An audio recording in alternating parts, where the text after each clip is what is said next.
Hello everyone, welcome back to my channel TR learners. ఈరోజు మనం Andhra Pradesh open స్కూల్లో open ఇంటర్లో తెలుగు లాంగ్వేజ్లో ఉన్న పాఠాలని మీకు ఆల్రెడీ క్వశ్చన్ అండ్ ఆన్సర్స్ రూపంలో అంటే ప్రశ్న జవాబుల్లాగా ఉన్నాయి కదా, లెసన్ వైజ్ లేకుండా. కాబట్టి మీరు చదివి ఇబ్బంది పడకుండా వింటూ నేర్చుకోండి, ఓకేనా? చాలామందికి విన్నా కూడా చాలా తొందరగా బుర్రకెక్కుతూ ఉంటాయి అన్నమాట. కాబట్టి నేను చదువుతూ ఉంటాను, అవి వింటూ నేర్చుకోండి. ప్రతి లెసన్ని కూడా ఇదే విధంగా మనం ఆడియో క్లాసెస్ రూపంలో ఆ, నేర్చుకుందాం. ఫస్ట్ లెసన్ ఈ వీడియోలో ఫస్ట్ లెసన్ స్టార్ట్ చేద్దాం. రాయడం నేర్చుకుందాం. పాఠ్య పరిచయం. మనం మన భావాలను ఎదుటివారికి రెండు విధాలుగా తెలియజేస్తాం. వాటిలో ఒకటి మాట్లాడడం ద్వారా, రెండోది రాత ద్వారా. ఈ రెండు విధానాలకు కొన్ని పరిమితులు మాత్రం ఉంటాయి. ఒక విషయాన్ని చెప్పడానికి మనం కొన్ని పదాలు ఉపయోగిస్తాం. అలా మాట్లాడే భాషకు, రాసే భాషకు మధ్య పరిమితులు ఉంటాయి. రాత మన భావాలకు స్థిరత్వం కల్పిస్తుంది. రాసే తీరుకు ఒక కట్టుబాటును నేర్పుతుంది. రాత రాయడంలోని ప్రత్యేకతలను శైలులు అంటారు. తనదైన శైలిలో రాయడం ప్రతి ఒక్కరూ అలవర్చుకోవాల్సి ఉంటుంది. అంతేగాక దోషాలు లేకుండా రాయడానికి మనం ఉపయోగించే పదాల వర్ణాలను తెలుసుకోవాలి. ఇందుకు అవకాశం ఉన్న సందర్భాల్లో నిఘంటువులు సంప్రదించాలి. అంతేగాక రాతలో ఏకరూపతను పాటించాలి. ఇది పాఠ్యభాగ పరిచయం. ఇప్పుడు ప్రశ్న జవాబులు చూద్దాం. మొదటి ప్రశ్న, 20 వాక్యాల్లో జవాబులు రాయండి. మొదటి ప్రశ్న, రాతలో ఏకరూపత అవసరమేమిటి? రాతలో ఏకరూపత అవసరమేమిటి? మన భాష తెలుగు. ఈ తెలుగు మనకు తెలుసు. మరింత తెలుసుకోవాలని మనం అంతగా అనుకోం. మనం మాట్లాడున మనం మాట్లాడుతున్నప్పుడు ఎదుటి వ్యక్తికి మన భావం స్పష్టంగా అర్థం కాలేదని గమనిస్తే మరోమారు చెప్తాం. అవసరమైతే మళ్ళీ మళ్ళీ మాటలు మార్చి చెప్తాం. కానీ ఒకసారి రాసిన తర్వాత ఆ రాత ఎదుటివారికి లేదా పాఠకులకు అర్థం కాకపోతే మరోసారి రాయలేం. అంటే ఒకసారి రాస్తే దానిలోని భావాన్ని చదివే వ్యక్తి సంపూర్ణంగా అర్థం చేసుకోగలగాలి. అందుకే మన భావాలకు అనుగుణంగా రాతలో పదాలను కూర్చాలి. తెలిసిన భాషే కదా అని ఏమాత్రం నిర్లక్ష్యం చేయరాదు. ఒకవేళ నిర్లక్ష్యం చేస్తే మన భావ వ్యక్తీకరణ కుంటుపడుతుంది. తెలుగు మాట్లాడేవారు భిన్న ప్రాంతాల్లో, భిన్న దేశాల్లో నివసిస్తున్నారు. వారంతా ఉపయోగిస్తున్న పదజాలంలో కొన్ని మార్పులు కనబడతాయి. ఒకే భావాన్ని తెలపడానికి మన రాష్ట్రంలోనే ఉత్తర కోస్తాలో ఓ తీరుగా, రాయలసీమలో ఓ తీరుగా, ఉత్తర తెలంగాణలో ఒక తీరుగా, మధ్యాంధ్రలో మరో తీరుగా పదాల వినియోగం ఉంటుంది. రాతలో కూడా ఈ వ్యత్యాసం కనబడుతుంది. అంటే రాయడానికి, మాట్లాడడానికి ఉపయోగిస్తున్న భాషా రూపంలో ఏకరూపత ఉండదన్నమాట.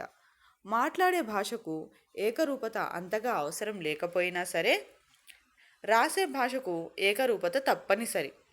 రాసే భాషను చదివే పాఠకులు భిన్న స్థలాల్లో నివసిస్తున్నందున రాసిన వారి భావాలను అర్థం చేసుకోవడానికి రాతగాళ్ళు తమ భాషా రూపంలో ఏకరూపతను పాటించాల్సి ఉంటుంది.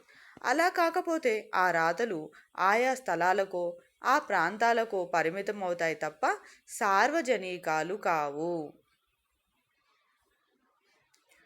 రెండవ ప్రశ్న, రాతలో అనుసరించదగిన శైలులను వివరించండి.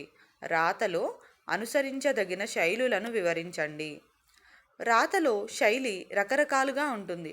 పదాలను గుప్పిస్తూ అలంకారికంగా, ప్రభావవంతంగా, కొంత ఆడంబరంగా ఉండి పాఠకులను ఆకట్టుకోగల రాత శైలిని పదగుంఫన శైలి అంటారు. ఈ శైలినే ఉదాత్త శైలి లేదా హృదయ శైలి, ఆలంకారిక శైలి అంటారు.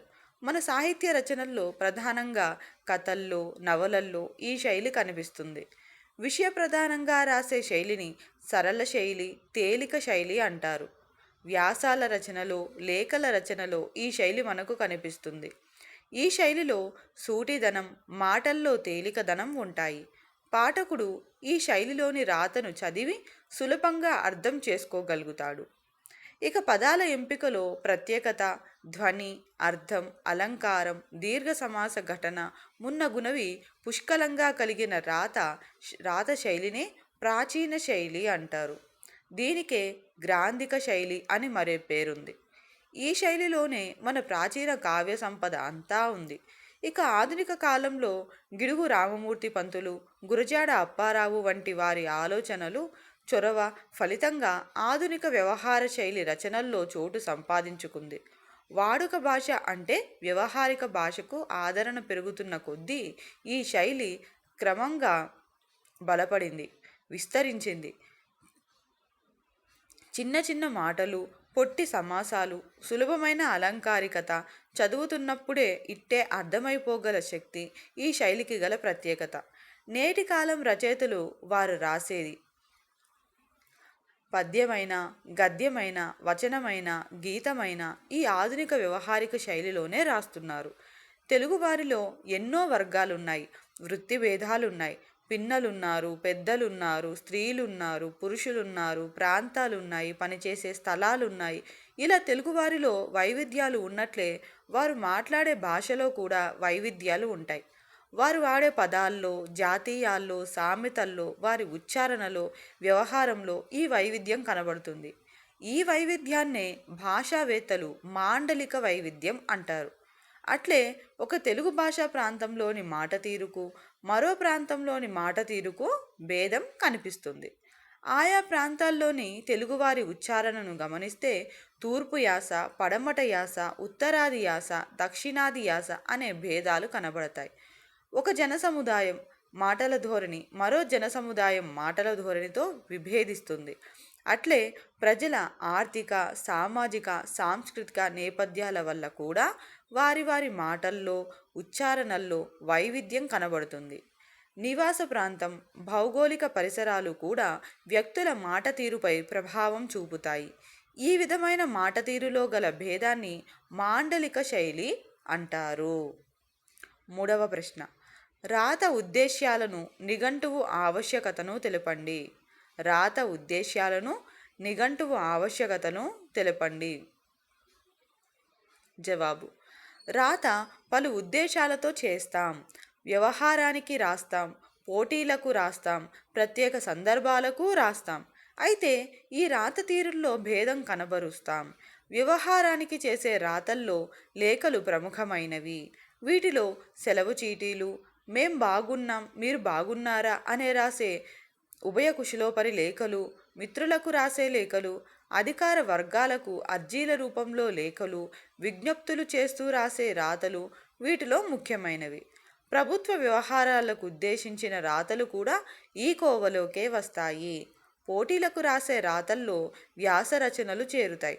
వీటిలో విపులీకరించి రాయడం, కుదించి రాయడం, విమర్శిస్తూ రాయడం, సందర్భాలను ఉటంకిస్తూ రాయడం, వర్ణిస్తూ రాయడం, వ్యాఖ్యానిస్తూ రాయడం చేరుతాయి.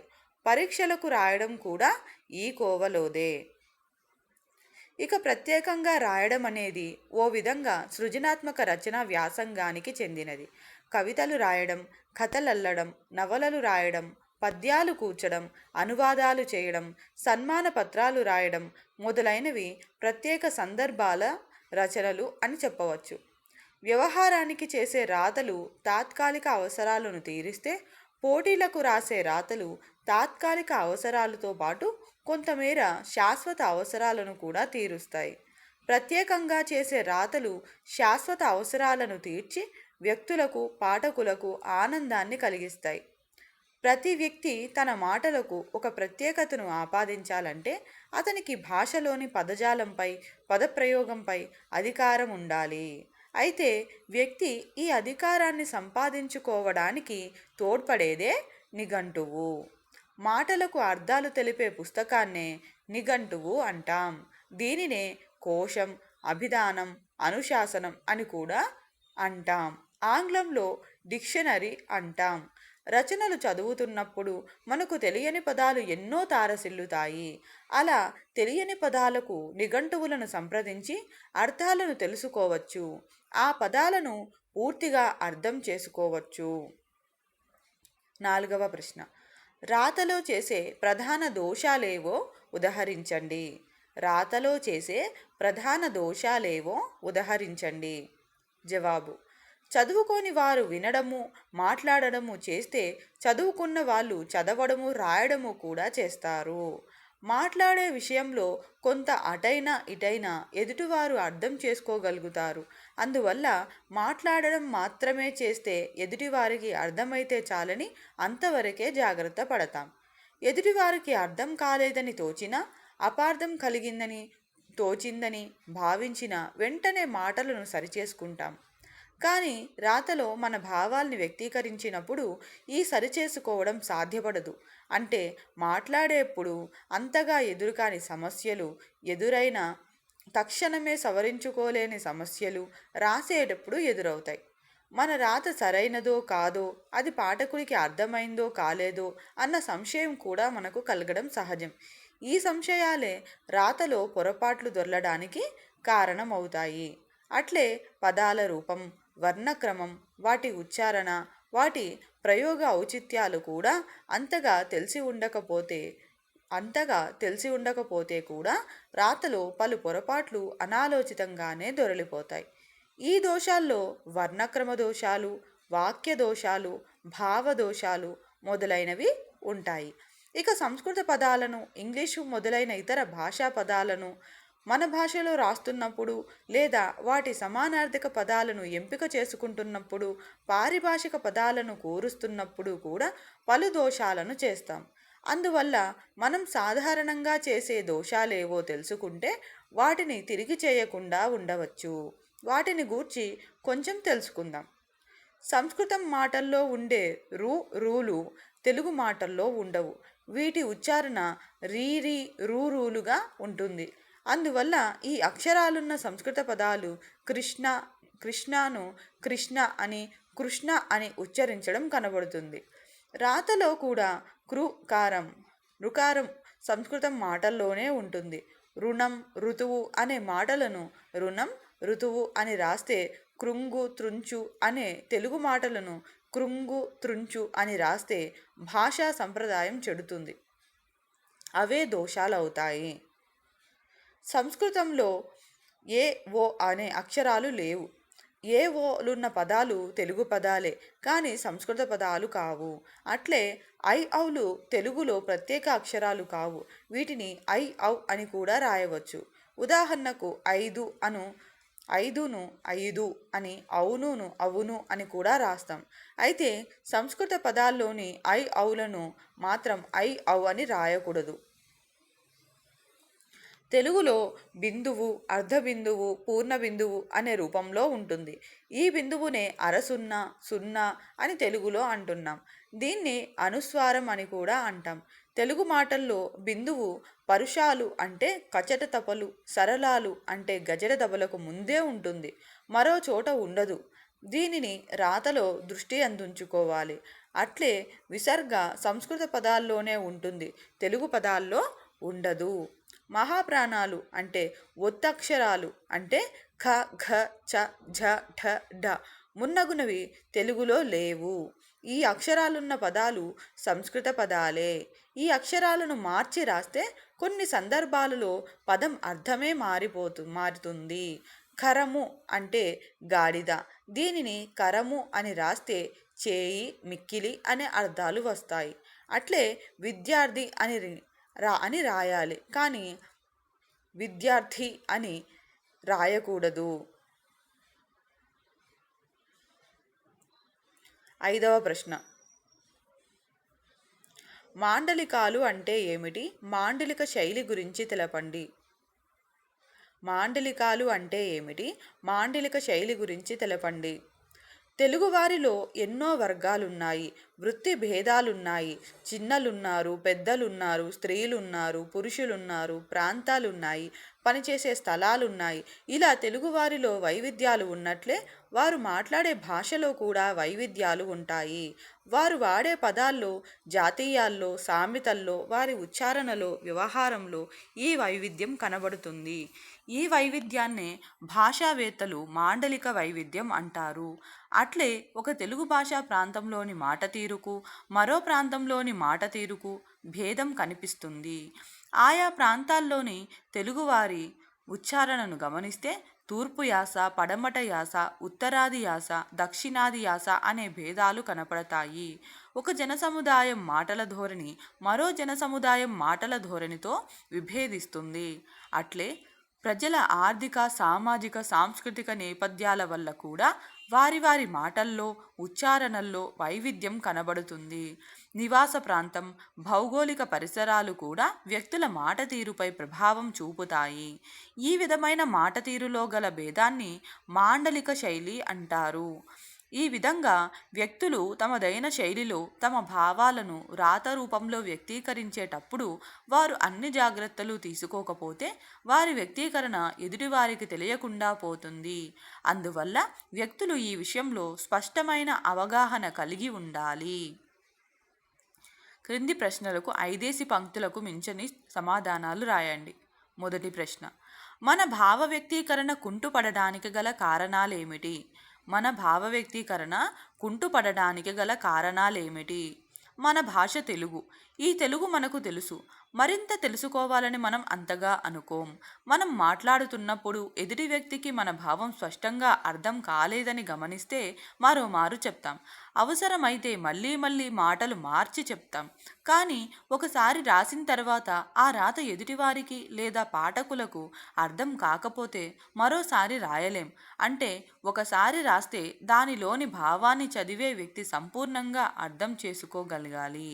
అందుకే మన భావాలకు అనుగుణంగా రాతలో పదాలను కూర్చాలి. తెలిసిన భాషే కదా అని ఏమాత్రం నిర్లక్ష్యం చేయరాదు. ఒకవేళ నిర్లక్ష్యం చేస్తే మన భావ వ్యక్తీకరణ కుంటుపడుతుంది. రెండవ ప్రశ్న: మనం రాత విషయంలో ప్రత్యేక శ్రద్ధ కనబరచాల్సిన సందర్భాలేవి? మనం రాత విషయంలో ప్రత్యేక శ్రద్ధ కనబరచాల్సిన సందర్భాలేవి? మాట్లాడే భాషకు ఏకరూపత అంతగా అవసరం లేకపోయినా రాసే భాషకు ఏకరూపత తప్పనిసరి. రాసే భాషను చదివే పాఠకులు భిన్న స్థలాల్లో నివసిస్తున్నందున రాసిన వారి భావాలను అర్థం చేసుకోవడానికి రాతగాళ్ళు తమ భాషా రూపంలో ఏకరూపతను పాటించాల్సి ఉంటుంది. అలా కాకపోతే ఆ రాతలు ఆయా స్థలాలకు, ప్రాంతాలకు పరిమితమవుతాయి తప్ప సార్వజనీకాలు కావు. పదగుంఫన శైలి అంటే ఏమిటి? పదగుంఫన శైలి అంటే ఏమిటి? పదాలను గుప్పిస్తూ అలంకారికంగా, ప్రభావవంతంగా, కొంత ఆడంబరంగా ఉండి పాఠకులను ఆకట్టుకోగల రాత శైలిని పదగుంఫన శైలి అంటారు. ఈ శైలినే ఉదాత్త శైలి లేదా హృద్య శైలి, ఆలంకారిక శైలి అంటారు. మన సాహిత్య రచనల్లో ప్రధానంగా కథల్లో, నవలల్లో ఈ శైలి మనకు కనిపిస్తుంది. నాలుగవ ప్రశ్న: మాండలిక శైలి ఏ కారణాల వల్ల కనబడుతుంది? మాండలిక శైలి ఏ కారణాల వల్ల కనబడుతుంది? తెలుగువారు ఎందరో ఉన్నారు. వారిలో వర్గాలున్నాయి, వృత్తి భేదాలున్నాయి. చిన్నలున్నారు, పెద్దలున్నారు, స్త్రీలున్నారు, పురుషులున్నారు, ప్రాంతాలున్నాయి, పనిచేసే స్థలాలున్నాయి. ఇలా తెలుగువారిలో వైవిధ్యాలు ఉన్నట్లే వారు మాట్లాడే భాషలో కూడా వైవిధ్యాలు ఉంటాయి. వారు వాడు పదాల్లో, జాతీయాల్లో, సామెతల్లో, వారి ఉచ్చారణలో, వ్యవహారంలో ఈ వైవిధ్యం కనబడుతుంది. ఈ వైవిధ్యాన్నే భాషావేత్తలు మాండలిక వైవిధ్యం అంటారు. అట్లే ఒక తెలుగు భాషా ప్రాంతంలోని మాట తీరుకు, మరో ప్రాంతంలోని మాట తీరుకు భేదం కనిపిస్తుంది. ఆయా ప్రాంతాల్లోని తెలుగువారి ఉచ్చారణను గమనిస్తే తూర్పు యాస, పడమట యాస, ఉత్తరాది యాస, దక్షిణాది యాస అనే భేదాలు కనబడతాయి. ఒక జనసముదాయం మాటల ధోరణి మరో జనసముదాయం మాటల ధోరణితో విభేదిస్తుంది. అట్లే ప్రజల ఆర్థిక, సామాజిక, సాంస్కృతిక నేపథ్యాల వల్ల కూడా వారి వారి మాటల్లో, ఉచ్చారణల్లో వైవిధ్యం కనబడుతుంది. నివాస ప్రాంతం, భౌగోళిక పరిసరాలు కూడా వ్యక్తుల మాట తీరుపై ప్రభావం చూపుతాయి. ఈ విధమైన మాట తీరులో గల భేదాన్ని మాండలిక శైలి అంటారు. ఐదవ ప్రశ్న: రచనా శైలి పఠితను ఆకట్టుకోవాలంటే ఏం చేయాలి? రచనా శైలి పఠితను ఆకట్టుకోవాలంటే ఏం చేయాలి? రచనా శైలి ఆకట్టుకునే విధంగా ఉండాలంటే ఆ శైలిలో అంతగా వాడుకలో లేని పదాలు, పదుగురికి అందుబాటులో లేని లేదా తెలియని మారుమూల పదాలుండరాదు. సందర్భశుద్ధి లేని పదాలు కూడా ఉండరాదు. వాక్యాల్లో పదాల కూర్పు సూటిగా, స్పష్టంగా, నిరాడంబరంగా, చిన్న సమాసాల్లో ఉండాలి. ఆధునిక వ్యవహారంలో సంస్కృత పదాలు వాడినా ఇంగ్లీషు పదాలు వాడినా వాటి అర్థ పరిధిని దృష్టి అందుంచుకోవాలి. ఆరవ ప్రశ్న, రాసే భాషలో విరామ చిహ్నాలు ఎలా ఉంటాయి? రాసే భాషలో విరామ చిహ్నాలు ఎలా ఉంటాయి? ఇక రాసే భాషలో విరామ చిహ్నాలు కూడా ముఖ్యమైనవే. వాక్యాంతంలో ముగింపు చుక్క లేదా పూర్ణ విరామం, వాక్యాల మధ్య అవసరం ఉన్నప్పుడు అర్ధ విరామం, కామ, సమన్వయ చిహ్నం, సెమికోలన్, కోలన్ అనే రెండు చుక్కల గుర్తు ఉపయోగించాలి. వాక్యాంతంలో వాక్య స్వభావాన్ని బట్టి, వాక్యం మధ్యలో పద స్వభావాన్ని బట్టి ప్రశ్న చిహ్నం, ఆశ్చర్య చిహ్నం, జంట ఉల్లేఖన చిహ్నాలు ఉపయోగించాలి. ఈ విధంగా మనం రాస్తున్న రాతను సుసంపన్నము, అర్థవంతము చేయాల్సిన అవసరం ఎంతైనా ఉంది. ఏడవ ప్రశ్న, రాత ఉద్దేశాలేవి? రాత ఉద్దేశాలేవి? రాత పలు ఉద్దేశాలతో చేస్తాం. వ్యవహారానికి రాస్తాం, పోటీలకు రాస్తాం, ప్రత్యేక సందర్భాలకు రాస్తాం. అయితే ఈ రాత తీరుల్లో భేదం కనబరుస్తాం. వ్యవహారానికి చేసే రాతల్లో లేఖలు ప్రముఖమైనవి. వీటిలో సెలవు చీటీలు, మేం బాగున్నాం మీరు బాగున్నారా అని రాసే ఉభయ కుశలోపరి లేఖలు, మిత్రులకు రాసే లేఖలు, అధికార వర్గాలకు అర్జీల రూపంలో లేఖలు, విజ్ఞప్తులు చేస్తూ రాసే రాతలు వీటిలో ముఖ్యమైనవి. ప్రభుత్వ వ్యవహారాలకు ఉద్దేశించిన రాతలు కూడా ఈ కోవలోకే వస్తాయి. ఎనిమిదవ ప్రశ్న, నిఘంటువులోని పదక్రమాలు ఎలా ఉంటాయి? నిఘంటువులోని పదాలు, వాటి అర్థాలు తెలుగు వర్ణమాలలోని అక్షర క్రమంలో ఉంటాయి. అందువల్ల నిఘంటువుల వాడకంలో వర్ణమాల క్రమం తప్పనిసరిగా తెలిసి ఉండాలి.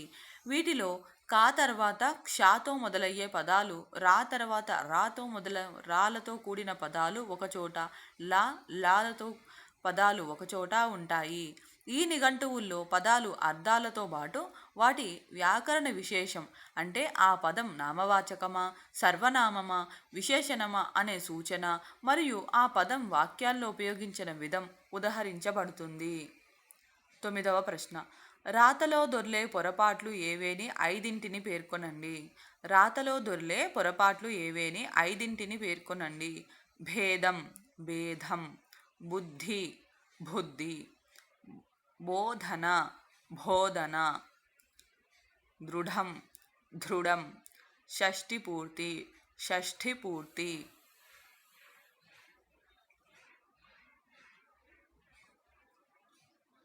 పదవ ప్రశ్న, రాతలో దోషాలను తగ్గించడానికి ఏం చేయాలి? రాతలో దోషాలను తగ్గించడానికి ఏం చేయాలి? చిన్న వాక్యాలు రాయాలి. వాక్యంలోని పదాలు విషయం మధ్య సంబంధం ఉన్నది లేనిది సరిచూచుకోవాలి. మాటల్ని అవసరమున్న చోట్ల కలిపి రాయాలి, అవసరం లేని చోట్ల విడివిడిగా రాయాలి. అన్ని చోట్ల మాటలు కలపడం లేదా విడదీసి రాయడం చేయరాదు. మాటల ఎంపికలో జాగ్రత్త పడాలి.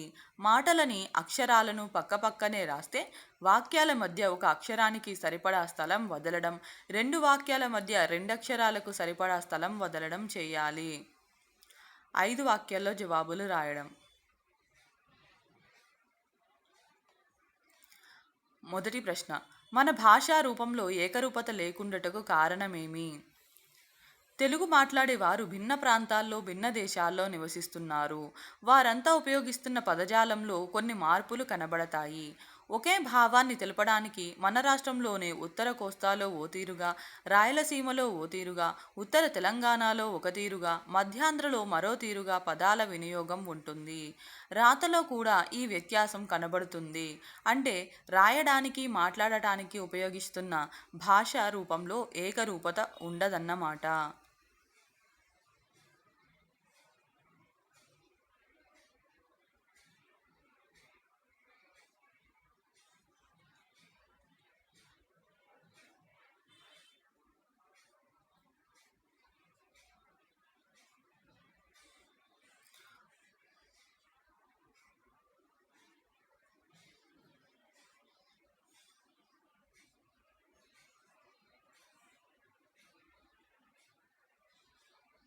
తెలుగు మాటలను రాయడంలో మనం కనబర్చే అశ్రద్ధ ఎలాంటిది? తెలుగు రాయడంలో, ఉచ్చరించడంలో మనకు భేదం కనిపిస్తుంది. ఇంగ్లీషు మాటను రాసే ముందు ఆ భాషా పదాల ఉపయోగంలో మనం జాగ్రత్త పడతాం. ఆ పదాల వర్ణక్రమం అంటే స్పెల్లింగ్, ఆ పదాల ప్రయోగ ఔచిత్యాలను దృష్టి అందించుకుంటాం. అయితే మనకు తెలిసిన తెలుగు రాయడంలో వర్ణక్రమాన్ని కానీ, ఉచిత పదప్రయోగం ఆవశ్యకతను కానీ అంతగా పట్టించుకోం. అంటే మాతృభాషను ఉపయోగించడంలో కొంత అశ్రద్ధ కనబరుస్తాం. రాతలోని శైలులేవి? రాతలోని శైలులు అంటే మనం భావాన్ని వ్యక్తీకరించడానికి అనుసరించే విధానం అన్నమాట. పదప్రయోగ సామర్థ్యం, పదాల ఎంపికలో నేర్పు, వాక్య విన్యాసంలోని మెలకువలు శైలిని ప్రభావితం చేస్తాయి. రాతలో ప్రధానంగా పదగుంఫన శైలి లేదా ఉదాత్త శైలి, ప్రాచీన శైలి లేదా గ్రాంధిక శైలి, వ్యవహారిక శైలి, మాండలిక శైలి ప్రధానమైనవి. పాఠకులను ఆకట్టుకునే రచనా శైలి ఏ విధంగా ఉండాలి? పాఠకులను ఆకట్టుకునే రచనా శైలి ఏ విధంగా ఉండాలి? రచనా శైలి ఆకట్టుకునే విధంగా ఉండాలంటే ఆ శైలిలో అంతగా వాడుకలో లేని పదాలు, పదుగురికి అందుబాటులో లేని లేదా తెలియని మారుమూల పదాలు ఉండరాదు. సందర్భ శుద్ధి లేని పదాలు కూడా ఉండరాదు. వాక్యాల్లో పదాల కూర్పు సూటిగా, స్పష్టంగా, నిరాడంబరంగా చిన్న సమాసాల్లో ఉండాలి. ఆధునిక వ్యవహారంలో సంస్కృత పదాలు వాడినా, ఇంగ్లీష్ పదాలు వాడినా వాటి అర్థ పరిధిని దృష్టి అందుంచుకోవాలి. ఈ ప్రశ్నలన్నీ కూడా మళ్ళీ రిపీట్ అయ్యాయి. ఓకేనా? రాత దోషాలను తగ్గించడానికి మనం ఏం చేయాలి? చిన్న వాక్యాలు రాయడం మంచిది. వాక్యంలోని పదాలు, విషయం మధ్య సంబంధం ఉందో లేదో చూడాలి. మాటల్ని అవసరం ఉన్న చోట కలిపి రాయాలి, అవసరం లేని చోట విడిగా రాయాలి. అన్ని చోట్ల కలపడం, విడదీయడం చేయరాదు. ఒక మాటలోని అక్షరాలని పక్కపక్కనే రాయాలి. వాక్యంలోని మాటల మధ్య ఒక్క అక్షరం స్థలం వదలాలి. పేరాలోని వాక్యాల మధ్య రెండక్షరాలకు సరిపోయే స్థలం వదలాలి. మాటల ఎంపికలో జాగ్రత్త పడాలి. ఓసారి రాసిన దాన్ని సరిచూచి అవసరమైతే సవరించాలి. పదరూపం తెలియని సందర్భాల్లో నిఘంటువును సంప్రదించాలి. ఓకేనా? వీటితో మనకి మొదటి పాఠం అయితే కంప్లీట్ అయింది. ఇదేంటంటే మీరు వింటూ నేర్చుకోవడానికి అనమాట. దీంట్లో నేనేం ఎక్స్ప్లెయిన్ చేయట్లేదు, జస్ట్ ఆడియో లెసన్స్ లాగా. ఓకే. నెక్స్ట్ సెకండ్ లెసన్ కూడా మనం ఇదే విధంగా వింటూ నేర్చుకోండి. మీకు ఫ్రీ టైం ఉన్నప్పుడు చూడాల్సిన అవసరం కూడా లేకుండా ఆన్ చేసి పక్కన పెట్టేసుకొని వింటూ నేర్చుకోవడానికి ఇవి యూజ్ అవుతాయని ఈ వీడియోస్ అయితే చేస్తున్నాను. ఇవి మీకు నచ్చినట్లయితే లైక్ చేయండి, షేర్ చేయండి, and please do subscribe my channel for more videos like this.